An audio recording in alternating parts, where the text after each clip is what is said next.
Hey guys, today we are going to talk about something really interesting. We are going to talk about Scholar's Mate, one of the most popular checkmate pattern at beginner level.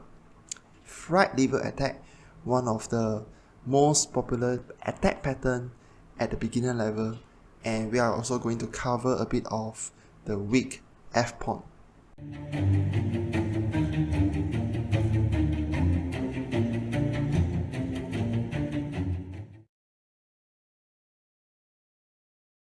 So Scholar's Mate and Fried Liver Attack, please don't ask me how do the name come. I'm not sure why is it called Fried Liver Attack or Scholar's Mate, but these two attack patterns are basically exploiting the fact that there is weak pawn in chess when you're starting out in chess. So weak pawns are referring to the pawns that can only be protected by your king. At the start of the chess game, there is a weak pawn at each side, and this is called as f2 pawn and f7 pawn. So these two pawns are very weak because these two pawns can only be protected by the king. For example, f2 pawn can only be protected by the white king, and f7 pawn can only be protected by the black king. There is only one defender. And in our previous video, we talked about the number attacker versus the number defender. If you want to successfully attack this F pawn, you need to have two or more attackers. So if you manage to land two or more attackers on this particular F pawn, then you are going to gain some very quick checkmate or winning a lot of material if it is not a checkmate. So Scholar's Mate is usually a checkmate attempt by white to checkmate black in 4 move or 5 move. Okay, so it is launched by white, but black, it doesn't mean that black cannot launch a Scholar's Mate. It's just that it is harder because white has the initiative to move first. But if white is not careful, they can also get checkmated in 4 move or 5 move. And let's see how Scholar's Mate is being executed. Scholar's Mate usually start with the move e4. They can also start with the move e3, doesn't matter, but the point is this e4 or e3 intends to activate the queen early and the bishop early. So black usually responds by going for e5, that's following the chess habits. Queen out to h5, okay, targeting this f7 pawn. Black goes for normal development, and white goes for bishop c4. Once again, adding another attacker to the f7 pawn. And black makes a blunder by going for normal development, thinking that okay, he's going to kick away the queen, but not knowing the f7 pawn is loose, and this results in a very beautiful checkmate.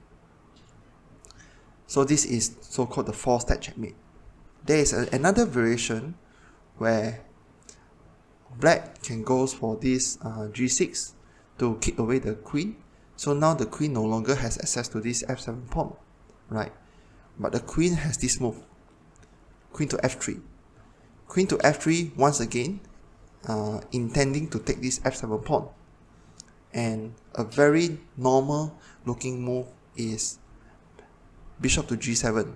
Okay, once again a very normal developing move, but this is once again a checkmate in 5 move. So these are the very typical Scholar's Mate pattern. You know that Scholar's Mate, you can checkmate your opponent, unaware opponent, in just 4 move or 5 move. There are some traps in Scholar's Mate. Okay, so normal move, okay, e4, e5, queens out, queens to h5. So black sometimes will immediately go for g6, and this is actually a very huge blunder by low elo player, because they don't know the fact that e5 pawn is hanging, so queen can just take the e5 pawn with check. You can block it with anything. You can perhaps block it with your bishop, okay, thinking that okay, I'm just blocking it. But have to be careful because this rook is totally hanging, and the next thing you know is you are going to hang this knight. Okay, so maybe you develop this knight and you are hanging this knight. You have to block it and you are losing. So this is a very typical trap when white is going for scholar's mate. Okay, so now we know about scholar's mate and the traps. We need to know how to prevent it. We are going to do it in the chess habit way. Okay, in chess habit, there's only one line that we recommend. First, white goes for e4. You respond by going e5. That's correct. Immediately, white comes out with the queen to h5. We know that now we know about scholar's mate. We know that they are targeting the f7 pawn. But do we need to respond to that just yet? No. We are going to protect this e5 pawn, noting that this e5 pawn is hanging, right? And if you are letting white to take this pawn, you are actually losing. So your first move is to protect the e5 pawn with this knight to c6. So now that you have protect, they are going for this bishop c4, once again targeting this f7 pawn, and you are going to kick away the queen. The queen will, a lot of the time, will come back to this f3 square, once again threatening to checkmate. And your next move, okay, please do not go for g7. G7 allows checkmate. You are going to body block the knight. So now the queen no longer has access to this f7 pawn. If they want to take this f7 pawn, they have to take the knight first or chase away the knight. Okay, so this will be the moving forward way on how you deal with scholar's mate. And what is your next plan? Your next plan is to put your bishop here, castle, right? And then rooks in the middle, pawns out, bishop out. Once you castle, everything will be safe. Fried liver attack is not about the queen coming out, okay? Fried liver attack actually follow the proper chess habits, okay? But it's just that they are also targeting this f7 pawn or f2 pawn. Well, it's usually the white that is the one that initiating this fried liver attack. You can initiate fried liver attack on the using black, but it will be harder. Just like scholar's mate, it will be harder. So let's look at the fried liver attack. Fried liver attack starts with e4, e5. Knights out to attack this pawn. As you can see, it is not about the queen coming out. It is about this knight. Okay, knight coming out to defend. Bishop out. So this bishop out is a very quiet, malicious move because this bishop is aiming at this f7 pawn.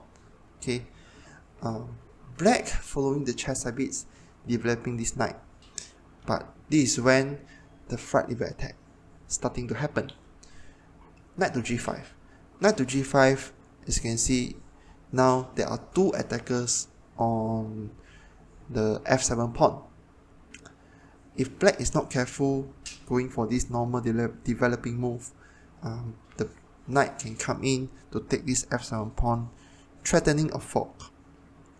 Okay, and you are forced to move your queen to this e7. Then the knight can take this free rook. So you are totally losing because it's a free rook, right? Okay. So now we know about this fried liver attack.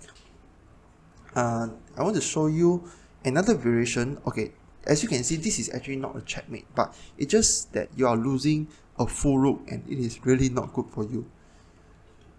Another variation is actually leading to checkmate, and this is actually if black is really not careful. So let's start with this position where it's the same thing. The knight is threatening to take this pawn. Black is now aware of it and wants to protect this pawn, but black doesn't have any good way to protect this pawn. The only good way is to block the bishop from accessing this square. So black proceeds to block it. Okay, so now white has a choice to take it with the pawn or the bishop. A lot of the time, white would not want to take with the bishop because this just allows the bishop to be taken, right? So if take, and white just lose a very important piece to attack the black. So a lot of the time they will just take with the pawn, and you may think that okay, they take with the pawn, I will then take with the knight. So basically, if the bishop takes, I can take back, right? Simple as that. And the knight here is also blocking the bishop from accessing this f7 pawn. But white comes in with knight take f7. So you may be thinking, stupid white. This just blunders a knight. But no, white has this move. Queen to f3, check. So black thinking that I got check. I want to put my king at the safe square, going back to this g8. And here is where this is going to be a false mate, right? False checkmate. So the sequence starts with either the bishop or the queen taking the knight. So let's start with maybe bishop takes. Bishop takes the knight is a check, and you realize that there is no way to stop the checkmate, right? There is no way to stop, with the exception of blocking, okay, or taking. So let's just take with the bishop. The queen's take back. The bishop is forced to come in to block, and checkmate. The king has nowhere to move. Okay, so this is if black is really not careful, and it is also a trap in fried liver. I'm going to teach you a way to prevent fried liver attack, a very, very simple way using chess habits. White goes e4, it goes e5, knight's out, attacking the pawn. You have to defend it, there's no change. Bishop coming to c4. So now there's only one thing that I want you guys to change. Instead of moving the knights here immediately, because knights here allows knight to g5, we are going for bishop c5 first. Bishop c5, if the knights come in, this is going to be a blunder by white, okay, because this knight is hanging. Previously, if you make this move, if the knights come in, you can't take the knight because it is blocked by your own knight. So you make this move first, and maybe white is going to develop another knight. You are going to develop this knight. If they come in, you castle. If they take, you take back.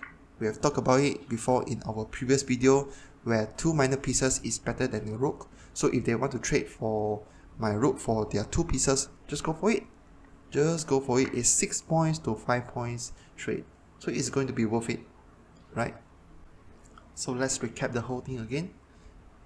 e4, e5, knights out, bishop out. Then you want to go for bishop c5.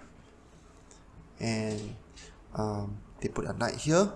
You put your knight here. If they come in, castle immediately. As a chess habit player, you do not want to go for all these scholar's mate or fried liver attack. It doesn't follow the opening principle. For example, for scholar's mate, it is bringing out the queen too early. And although you may scare some lower elo player, but at high elo, they may defend well, and afterwards they will punish you for bringing out your queen too early. For fried liver attack, you are moving the same piece twice in the opening, and a very good player will be able to know how to defend it well, and once they defend it well, they are going to punish you for moving your pieces twice in the opening. So but it doesn't mean that we cannot use the concept of weak f-pawn against our opponent. Okay, so a very typical move in real life gameplay that you may have encountered is e4, e5, okay, knights out, okay, all following some very good habits, right? So knights out here, okay, as you can see, we are not going for all these stupid flight lever attack. And maybe black will play this move to consolidate the center, and you come here, okay, and maybe they come here to try to take your knight.